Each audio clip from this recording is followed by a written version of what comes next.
Hey, how's it going, guys? My name's Chris, and I'm here with my co-host JP for another episode of The Success Agent, where we help real estate agents scale their business and not their staff through automation. And today we're going to be talking about negotiating with your skills and not your checkbook. I'm going to let JP take the lead on this one. JP, why don't you just go for it? Yeah, so essentially there's something that happens in real estate and you're in a tough negotiation, you're working with the buyer, you're working with the seller, and you get to a sticking point in the negotiations where, you might be a few $1,000s away from getting a deal done. Right. And so what happens sometimes is that the agents get a little bit overly involved as if they're doing the negotiations themselves. And as put it in perspective, so I'm working with a seller. Let's say you're working with a buyer, Okay. and my house has been on the market for a while. You bring me a buyer. We're starting to negotiate this deal. We get down to where, and let's say we're overpriced a little bit, and then you bring me an offer, and then let's say the uh, I think I might have lost you, bud. then now we're trying to still try to keep this deal together.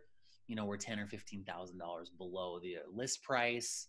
There might be some closing costs in there, whatever. Yeah. And then now we're like, as the sellers, we're like, nope, we're not going any lower. And then let's say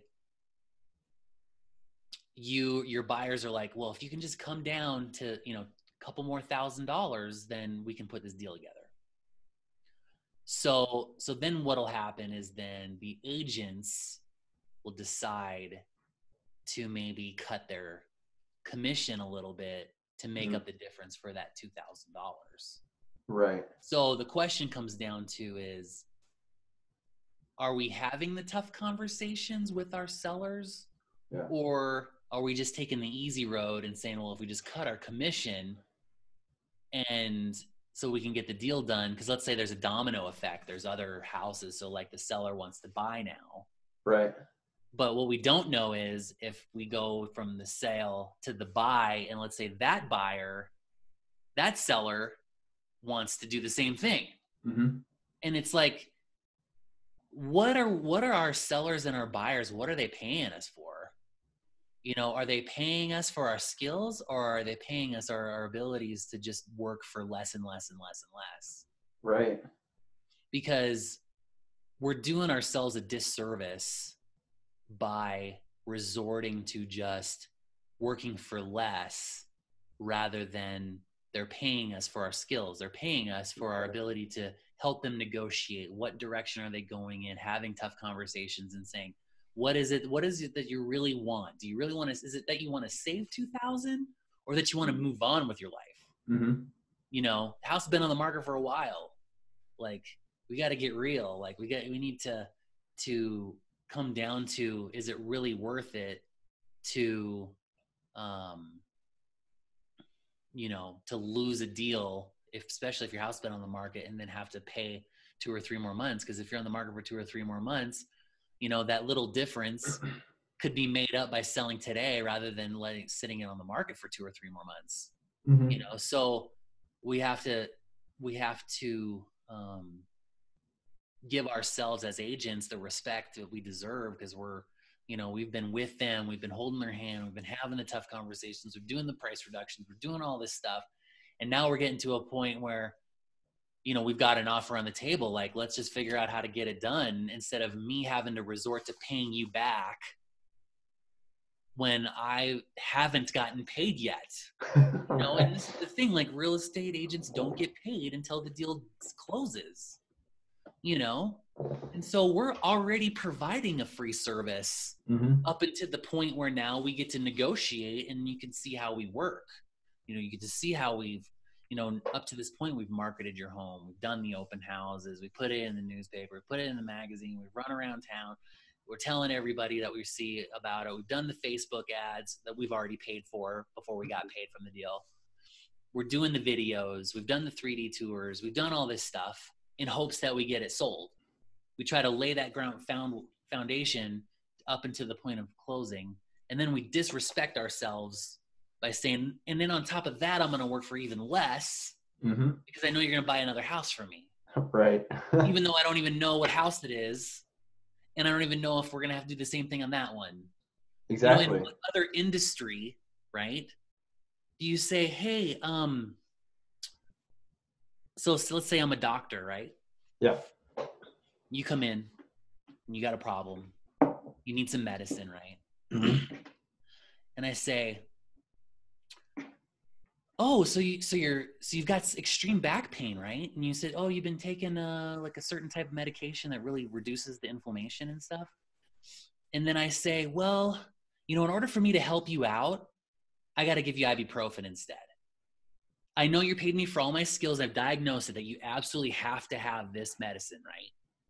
But for me to help you and you help me, I got to give you ibuprofen instead, because I can't, you know, I can give you my full knowledge of my skills, but I can't give you everything that you need, because when it comes right down to the very end, I have to give you this other stuff, this ibuprofen, because, you know, that's where we've come into our negotiations in terms of your pain.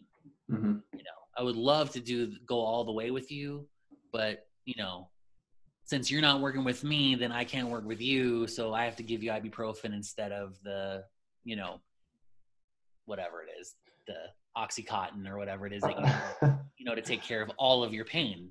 Right. You know, where it should be is, I really appreciate that you've worked up to this point.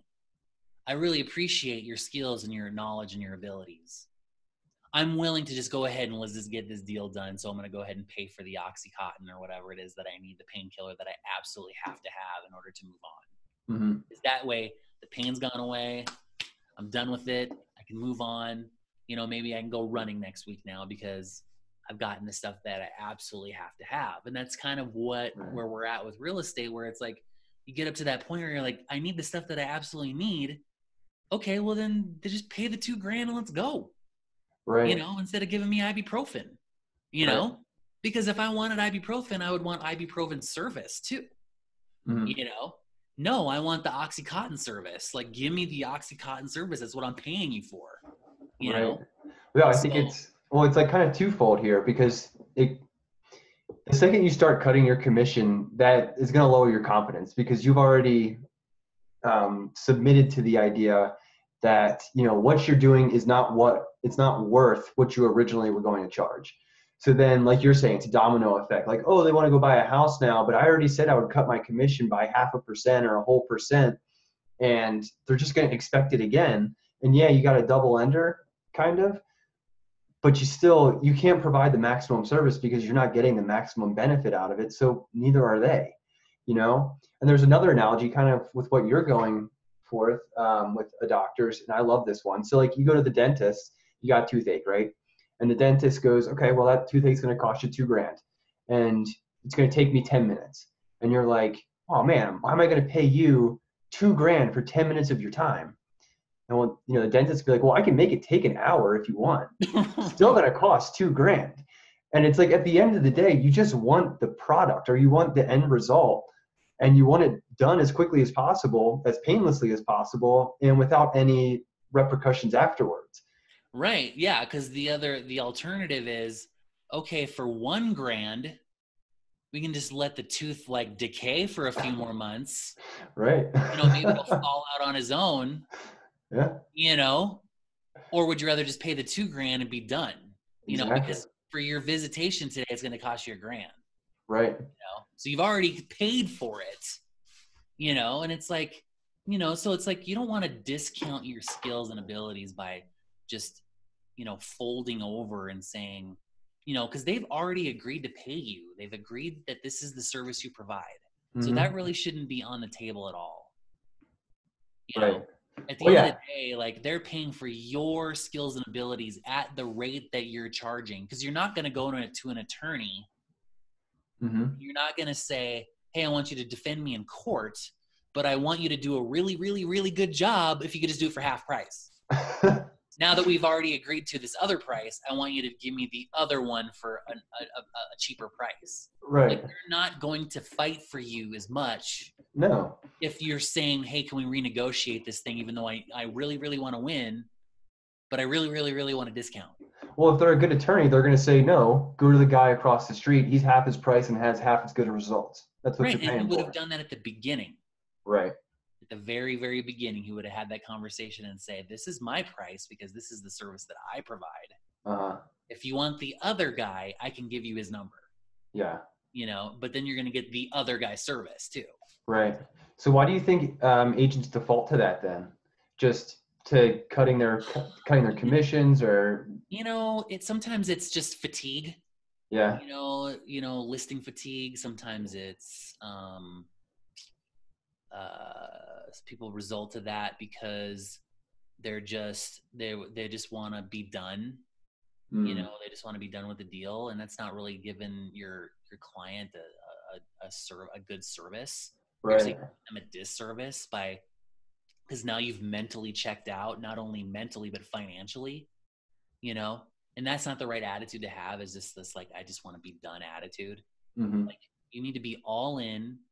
You know, provide the service, show them the quality of your presentation, do the best you can at the rate that you've agreed to. Right. You know, it's like if you worked an hourly job and then, you know, like if you're a checker at Walmart and then you're like, hey, I've got 17 more clients, but these last 17 of the day, I want you to do for $2 an hour. Would you do that? Could you just do 17 more clients for $2 an hour? Because that's the only way we're going to get you out of here today. But you got to work these last two for $2 an hour. That's not fair to you. It's not fair to your client, because now the people going through the checkout are like, dude, what's your problem? Oh, my boss told me I got to do this one for $2 an hour. You know, and you're just like, you know, now you've done your company a disservice now. Right. Because now you've got this like very like disgruntled and displeased look on your face because now you've discounted your services. Mm-hmm. You know, and it's like, well, this was the rate we agreed to. You agreed to pay me $12 an hour. Now, why am I doing it for $2 an hour? Like, how is that fair? Right. You know? Yeah. And it's like a slippery slope too, because once you start doing that, you know, as we already talked about, it can just keep happening over and over again. And I really think that would put you closer to burnout, even though, you know, you're relieving yourself a little bit just that once, but then you keep doing it over and over, and you just get used to being paid less than, you know, your counterparts. So then your service starts to, you know, degrade. And it's a bad habit to get into, because if you start getting into you know, it's no longer about my skills, abilities, services, and marketing value. It's about the cash. It's just less. It's more about the dollar. Yeah. You know, and I will tell you, I closed a deal today with a client, and when I had my initial listing presentation and I laid out all of what we were going to do marketing wise and what we were doing in terms of service and what we were doing in terms of value and everything, and she was happy to pay it. Right. You know. Yeah. And it went very, very smooth. We closed on time. You know, everything went really, really well, and she was happy at closing. She was just like, she's like, I wish we had more agents like you that presented the value and didn't back down.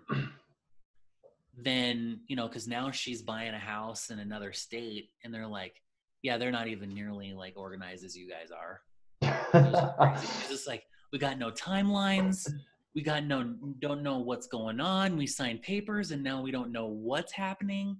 And we're closing on Monday, and I still don't know what time we're closing. You know, it's like, what? You know, so it's like you give the perceived value, and then you turn it into actionable value.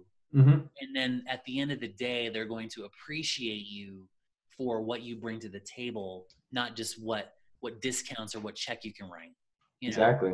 Yeah. Well, it's like anything you get paid is a direct result of the value you've provided. So if you do a shitty job, you're probably, I mean, I know it's a little bit different because you negotiate up front with the contracts, but you know, it works the same way too. But you know, if you're going to say, hey, you know, I'll do a 3% job, well, then you're going to give a 3% job, and that's just going to reek within your services. Mm-hmm. Whereas if you just give the actual value that they're looking for, they're going to end off better. You're going to end off better, and everyone's going to be a lot more satisfied. And hell, you can even try new things because you have that financial backing, and more importantly, the confidence to back your actions. You know? I agree. Yeah, and like in one of my sales presentations I did, this is what we do, this is what the other guy does. Yeah. You know, and when they were done, they were just like, I said, really? And I said, yeah. He goes, but it was interesting because it was so much that he's just like, ugh, well, I don't want to use the other guy, but I don't want to use you because you're too high. And so he's like, I'll just try to see if I could do it myself. Oh. You know, and so so he was just kind of like, I got to justify this in my mind. I got to be at a happy place to where I can justify this in my mind. You got to give me a month. You just got to give me a month. I'll call you. I'll let you know one way or another if we're going to do it. Cause he's like, cause his biggest fear was, well, if you list it and it goes the first day, you know, then what did you actually do to earn my business? But isn't that the goal? It is the goal. And that's the funny part. The funny part is like, you present the information so that it's so overwhelming that they have no choice but to use you or sell it themselves. Right. You know? Right. But the problem is that, you know, and so I told him, I was like, well, think of it this way. If I hadn't told you what I was going to do to market your property and it still sells the first day, at least you have the right expectations of what was going to happen. Whereas if I told you, you know, this is the rate and then no actionable items and then it sells the same day, then you'd be disappointed because then you're like, well, you didn't do anything to sell my house anyways. Right. Well, and it's because I did a disservice. I didn't give you the actionable items that were going to happen to get your house sold. Mm-hmm. But if I just said, pay me with no actionable items, then of course you're going to feel disappointed. But you had the expectation of this is what was going to happen. Right. You know, like if I was at a basketball, you know, game and I said, these are the plays we're going to run, and then you won the game. Or if the dude just jumps out there and shoots a three-pointer and you're like, what the hell just happened? You know, those are two different things. Like one has the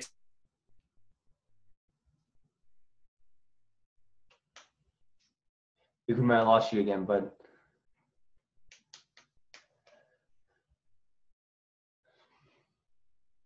I would be happy that we won, but B, I'd be disappointed because you didn't listen.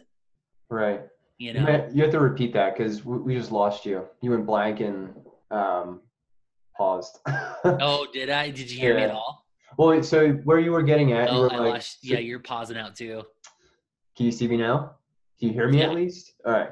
What you were saying was that, like, so you have a plan, you have your game plan, and you have all your plays, and everyone's ready to go out there, but then this random guy just shoots a three, and you're sitting there like, what just happened? That's where you got cut off. Yeah. So it's, as a coach, you know, you're going to be disappointed that, you know, you've had this plan, this was the play, this is what we were going to run, and then you just get some rogue basketball player. It's like, I got this, and shoots a three-pointer.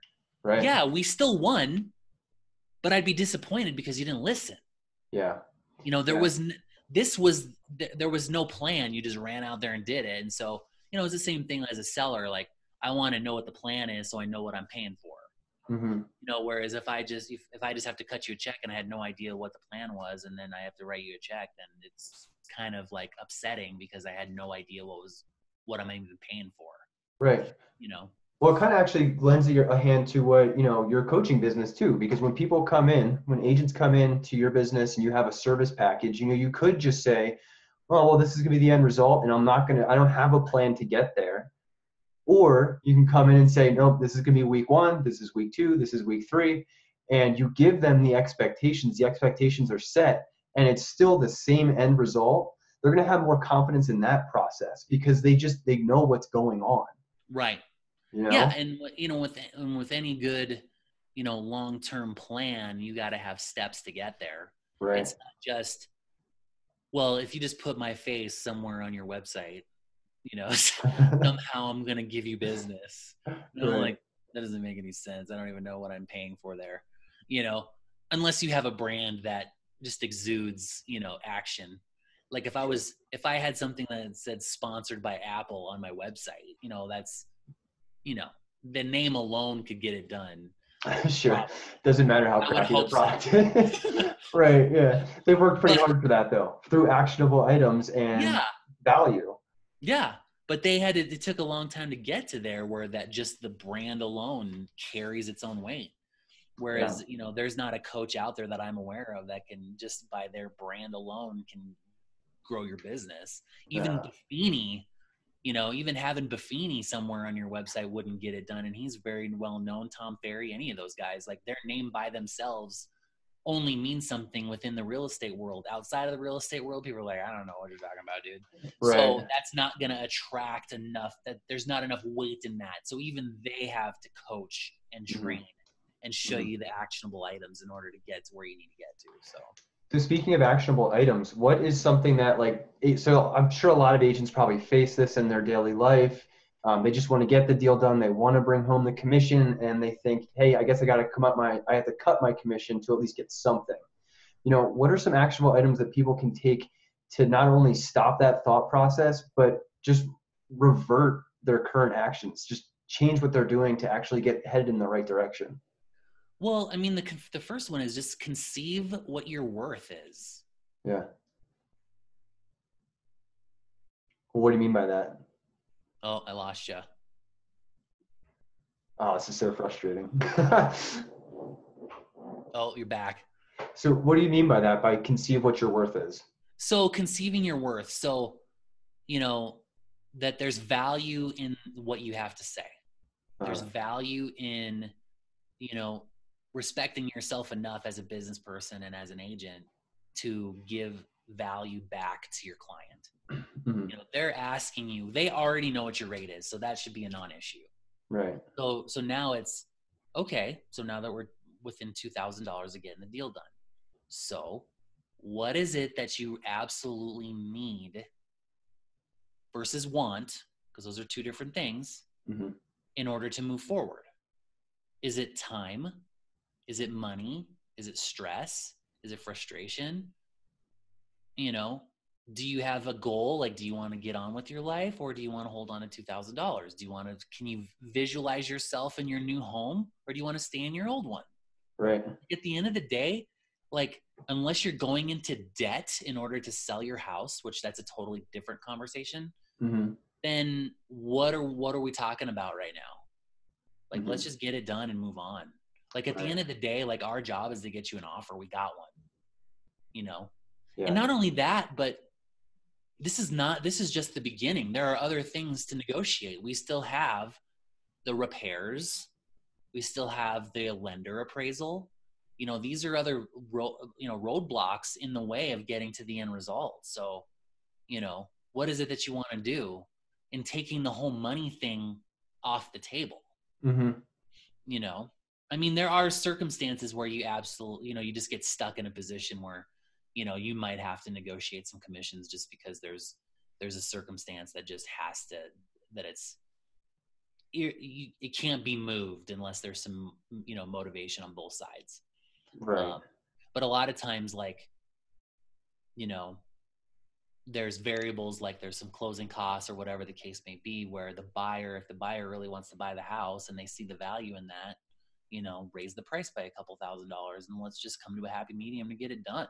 Rather than saying, oh, well, we just need to work less. And I'm like, well, we up until this point, we've used all of our resources to generate this offer. Right. Right. And so now we're saying, now we're just going to do it for, less money because, and that's the wrong attitude to have. I think really it just comes down to, what is your self-worth? What is it that you have to say that adds value? Oh, I lost you again. Oh, I can hear you. Can you hear me?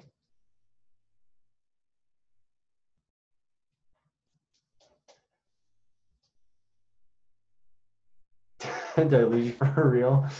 Ah, man.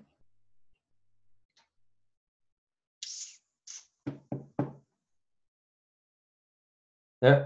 Okay, you're back. Man, I don't know what's going on, but we'll just finish it up. Yeah, So, so just the last thing I wanted to say was, I would say see what your self-worth is. yeah. And then probably the second thing, probably one of the more important ones is just role play this out with other agents in your office. Because this is not going to be the first time, and it's not going to be the last time you're going to have this conversation about, why don't you just cut your commission so so that we can get what we need to net. And it's like, well, is it fair to me? Like I had this happen to me one time where we got basically the most perfect offer they could get, except for the price was a little bit low, and they're saying, hey, why don't you cut your commission so we can net what we need to net, Mm-hmm. And so it's like, I had the conversation with them is like, is it fair to me that I've marketed, that I've taken time out of my day, I've done open houses, I've driven out in the country, I've done all these things for me to just discount my commission just so that you can get your house closed at the price that you want, Right. And so, there's different circumstances like that all the time that pop up, and it's just like, you got to know what to say, how to present it in a way that you're not being rude or, trying to disrespect them or anything like that. But it's like, we're a marketing firm. I mean, people don't understand that when you're in real estate, you're a marketing agency. Mm-hmm. That's what you do. You market, you get property out there, you get everybody to see it, and that costs money. Uh-huh. And so, basically what you're saying is, I'm going to do all that stuff for even more for free, because you do it all for free in the beginning. Then you're going to do it even more for free or for less. Uh-huh. I don't know if you can get more, if that's even possible, but still. Right. Free with consequences, I guess. I don't know. But the reality of it is that you've got to be able to have tough adult conversations Mm-hmm. in order to achieve the result that you want. And it comes back to having the conversation and knowing what you're worth. If you're worth it for every time some bump in the road comes up, you just give away money, then you can be the giveaway money client. And you're going to be broke. Right. Be the giveaway broke client too, or the broke agent. We change our name to broke agent, and then do all the things you're not supposed to do. Yeah, all the things you're not supposed to do, and then you stay broke. Cool, man. Well, I'm sure this is obviously probably something that you cover in your training program. Why don't you give people a little bit more insight onto what that looks like, how they can get a hold of you? Yeah, so if you want to get a hold of me, you can PM me on Facebook at JP's real estate page. You can text me directly, 307-772-1184. You can email me at james.fluellen.com, or you can reach me on Twitter at YOHomes. So all of those places. I'm also if you really can't find me anywhere, just Google JP Fluellen. I think I'm like one of 3 in the whole United States of America. So that's higher than I would expect. You have no excuse not to find me. So you can set up a 30-minute coaching call with me for free. And that's it. Awesome, guys. And if you want to reach out to me, you can just ping me on this page on Success Agents. It's facebook.com/agents automated. You can also private message me, just Chris Parsons. I think it's CK Parsons. Email chris@insynqk. And we'll see you next week for another episode of Success Agents. Awesome. See you later, man.